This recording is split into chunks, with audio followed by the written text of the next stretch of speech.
नमस्कार दोस्तों, आज फिर आपका स्वागत है इस चैनल के ऊपर। तो आज की जो हमारी वीडियो है वो है free vocational training in Finland 2000 August 2025 intake, उसके बारे में डिस्कस करेंगे।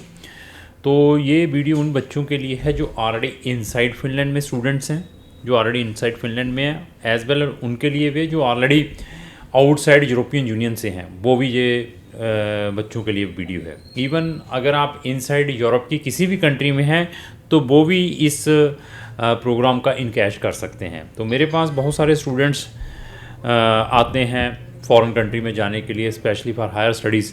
और बहुत सारे स्टूडेंट्स की रिक्वायरमेंट होती है कि सर मुझे फ्री में इकोनॉमिकल स्टडीज़ के ऑप्शंस प्रोवाइड किए जाएं। तो ऐसा है कि यहाँ पर फ्री है या इकोनॉमिकल का तो नहीं कहूँगा, फ्री है तो वहाँ पर ऑलवेज़ कंपटीशन रहेगा। तो कंपटीशन वर्ड है वो ऑलवेज़ आपके माइंड में होना चाहिए। और इवन जो बच्चे फॉरेन कंट्रीज़ में चले जाते हैं, जो अपनी फर्दर फीसेस मैनेज नहीं कर पाते, अभी पहले साल की फ़ीस उन्होंने दे दी है, नेक्स्ट ईयर की they could not manage the fees, तो उनके लिए भी this is very good vocational programme. तो वो भी इस वोकेशनल प्रोग्राम को फ्री में कर सकते हैं। वो ऑलरेडी आइदर वो फिनलैंड में है या किसी भी यूरोपियन यूनियन में है जिनके पास वैलिड वीज़ा हो या रेजिडेंसी परमिट हो यूरोपियन यूनियन की किसी भी टाइप की। तो ऐसा है कि वहाँ पर आपको जो ये प्रोग्राम है वो मैकेनिकल में भी मिल सकते हैं, होटल इंडस्ट्री से रिलेटेड भी मिल सकते हैं, इवन नर्सिंग से रिलेटेड भी प्रोग्राम्स मिल सकते हैं जिनका ड्यूरेशन अप टू 3 इयर्स का रहेगा, जिसमें आप अपनी entire study free of cost करेंगे। जो रेजिडेंसी परमिट है आपको बीटेक रेजिडेंसी परमिट मिलेगा। तो इनको अप्लाई कैसे करना है, क्या क्या रिक्वायरमेंट है, उनको हम वन बाई वन डिस्कस करेंगे। इवन जिन बच्चों की डेस्टिनेशन अगस्त 2025 में फिनलैंड में वहाँ की यूनिवर्सिटीज़ में जाने के लिए है, तो उनके भी बहुत सारी यूनिवर्सिटीज़ के पोर्टल ओपन होने वाले हैं फर्स्ट वीक ऑफ नवंबर को। तो आप फिनलैंड में डायरेक्ट एडमिशन कैसे ले सकते हैं without interview, without entrance exam, ऐसे ऑप्शंस भी हम आपको प्रोवाइड कर सकते हैं जिन्होंने वहाँ की यूनिवर्सिटीज़ में पेड स्टडीज़ के लिए जाना है।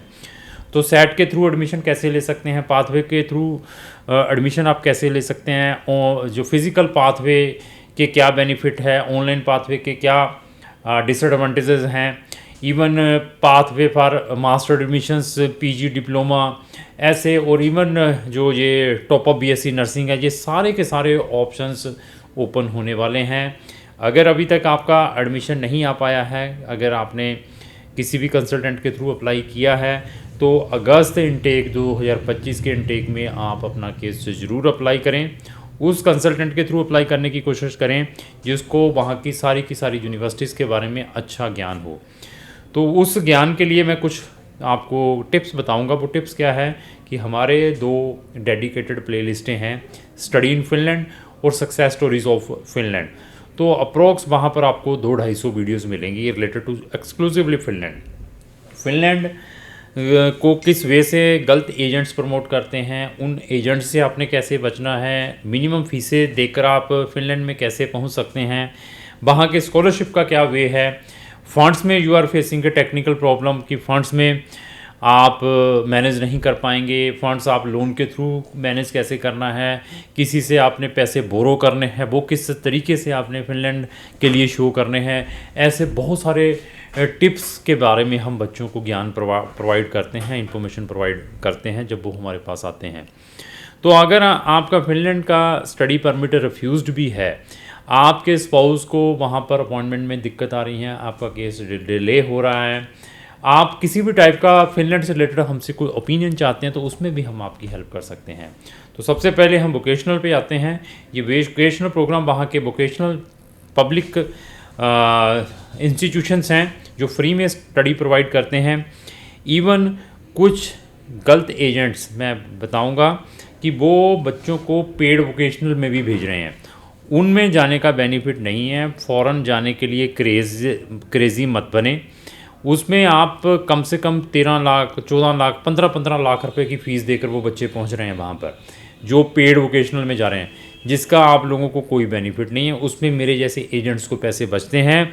उन प्रोग्राम्स को अवॉइड करें जिनकी एलिजिबिलिटी फ्री वोकेशनल में बनती है या यूनिवर्सिटीज़ पेड यूनिवर्सिटीज़ की जो जर्नल प्रोग्राम्स हैं उनमें बनती हैं। इंस्टेड ऑफ 13 लाख 14 लाख 15 लाख लगा कर जाना, सबसे जो बेवकूफ़ी आपकी अपनी है, एजेंट्स का कोई कसूर नहीं है, क्योंकि आप अपनी रिसर्च या सर्च प्रॉपर नहीं करते। तो ऐसा है कि इनको अप्लाई करना चाहते हैं फ्री वोकेशनल, सबसे पहले मैं सब बच्चों को यही रिकमेंड करूंगा कि वो डुओलिंगो इंग्लिश टेस्ट होता है उसको ज़रूर पास करें। तो उसमें आपके 85 मिनिमम आने चाहिए, जितने मैक्सिमम लेंगे उतने आपके क्रेडेंशियल बनेंगे। जो बच्चे इनसाइड यूरोप में हैं वो इन प्रोग्राम्स को अप्लाई करना चाहते हैं तो उनके लिए विदाउट डुओलिंगो भी अप्लाई कर सकते हैं। उनका फिज़िकली कैंपस के अंदर टेस्ट होगा इंग्लिश का प्रोफिशेंसी का, तो उस टेस्ट के बेसिस के ऊपर और आपकी मोटिवेशन इंटरव्यू को देखने के बाद they will give the admission. Even admission आने के बाद आइदर इनसाइड हैं या आउटसाइड यूरोप से हैं, उनके रेजिडेंसी परमिट रिन्यूअल के चेंज के लिए कैसे डालने हैं, न्यू रेजिडेंसी परमिट कैसे अप्लाई करना है, फंड्स कैसे दिखाने हैं, ये सारी की सारी चीज़ों के बारे में हम आपको नॉलेज प्रोवाइड करेंगे। इवन इसकी कोई भी एप्लीकेशन फ़ीस नहीं है। जिन बच्चों ने आइदर वहाँ पर पेड बैचलर में डालना है या फ्री वोकेशनल में डालना है, इनकी कोई भी एप्लीकेशन फ़ीस नहीं है। तो आप जितनी जल्दी इसको अप्लाई करेंगे तो आपको मैक्सिमम वोकेशनल प्रोग्राम्स में अप्लाई करने के ऑप्शंस मिलेंगे कि आपने टूरिज़्म वाले या इसमें कुकिंग वाले में कैसे अप्लाई करना है, आपने मैकेनिकल वाले प्रोग्राम में कैसे अप्लाई करना है, फ्री सोशल साइंसेस वाले प्रोग्राम में जिसको हम नर्सिंग कहते हैं उसको कैसे अप्लाई कर सकते हैं, क्लीनिंग वाला प्रोग्राम है उसमें कैसे अप्लाई कर सकते हैं। आपको मैक्सिमम फ्री वोकेशनल के ऑप्शंस मिल जाएंगे।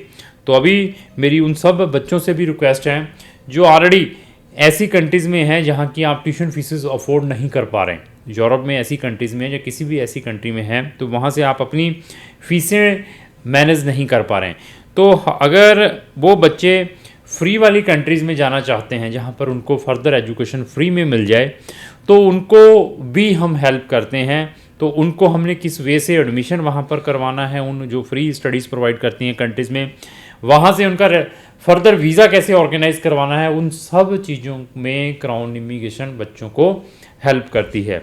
तो आप फिनलैंड पहुँच चुके हैं, आपने फिर फर्दर अपने पेरेंट्स के वीज़ाज़ को टूरिस्ट के लिए अप्लाई करने हैं, अपने स्पाउस का डिपेंडेंट अप्लाई करना है, बच्चों का डिपेंडेंट अप्लाई करना है।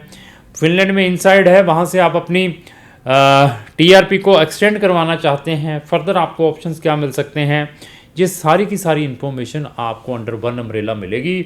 जैसे मुझे फिनलैंड का नॉलेज है ऐसे ही मुझे शेंगन की 29 कंट्रीज़ के बारे में नॉलेज है। हर एक कंट्री से रिलेटेड मेरी प्लेलिस्ट है मेरे यूट्यूब चैनल के ऊपर बनी हुई हैं। किसी भी कंट्री में जाना है वहाँ से फ्री वीडियोस ज़रूर वॉच करें, उसके बाद डिसीजन लें कि आपने अपना केस कौन से कंसल्टेंट के थ्रू प्रोसेस करना है। दूसरा, सबसे पहले ये भी चेक करना है कि वो पर्सन आपको कितना फैक्ट बताता है फिनलैंड के बारे में या अनदर कंट्रीज़ के बारे में। जॉब्स, मैं फिर बता दूं, जॉब्स की बहुत ज़्यादा डिफ़िकल्टीज़ हैं। आइदर वो फिनलैंड है या कोई भी कंट्री है फॉरेन में, सेटल होना आज की डेट में बहुत डिफ़िकल्ट है। 2 से 3 साल का अगर आपके अंदर सेक्रीफाइस है, फंड्स हैं, तो तभी फॉरेन कंट्री की ओर तवज्जो करें, वो टाइम चला गया। दूसरा, आप हमारी online service by sitting anywhere ले सकते हैं, कोई भी हम ओरिजिनल डॉक्यूमेंट नहीं लेते, सिर्फ 15,000 रुपये एडवांस फीस देके। ये भी चेक करना है कि आपका जो प्रोस्पेक्टिव एजेंट्स हैं वो इस टाइप की आपको टर्म एंड कंडीशंस प्रोवाइड करता है। फिनलैंड में आफ्टर एडमिशन भी हम 15,000 रुपये लेते हैं, बाकी हमारी फ़ीस जब वीज़ा ग्रांट होता है। ये सारे टर्म एंड कंडीशंस ज़रूर चेक करने हैं। जो आपको गारंटी वारंटी वर्ड यूज़ करता है उन एजेंट्स को अवॉइड करें, क्योंकि they are not the embassies, even we are also not the embassies, they are not the universities, even we are also not the university.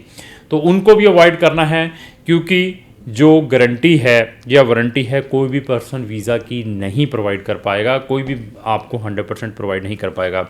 और इन 15,000 में हम आपको अनदर कंट्री के सब्स्टिट्यूशंस भी प्रोवाइड करते हैं कि आपके लिए फर्दर और कौन सी कंट्रीज़ के ऑप्शंस रखे जाएं अगर इन केस आपका यहाँ से नेगेटिव डिसीजन आता है इधर एडमिशन या वीज़ा का। ये सारे ऑप्शंस आपने लेकर चलने हैं। तो फिनलैंड का अगर आपका रिसेंटली स्टडी वीज़ा रिफ्यूज्ड है, डिक्लाइंड है, आप डिपोर्टेड हैं, फर्दर हमसे कोई ओपिनियन चाहते हैं तो उसमें भी हम आपको गाइड कर सकते हैं। तो लास्ट ही मेरी यही रिक्वेस्ट है कि अगर आपका कोई भी फ्रेंड फिनलैंड या फिनलैंड के अलावा भी किसी कंट्री में जाना चाहता है तो उसको जो मेरी वीडियो जरूर शेयर करें। अगर आपको जो मेरी वीडियो अच्छी लगी उसको लाइक एंड शेयर करना ना भूलें। Thank you.